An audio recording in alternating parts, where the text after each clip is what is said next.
چاو ګداو فقیر ملنګ خوار غریب ټول سره برابر عربیو پنجابیو پښتنو سندیو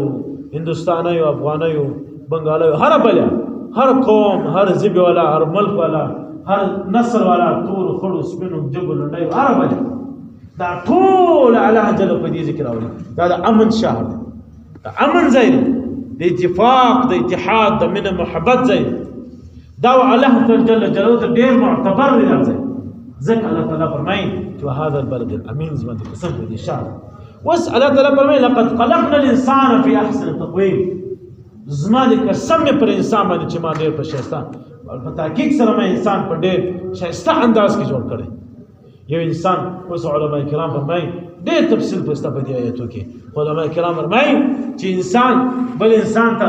مسخرې پر وایي چې چپکه ای خړه ای پلانایا یا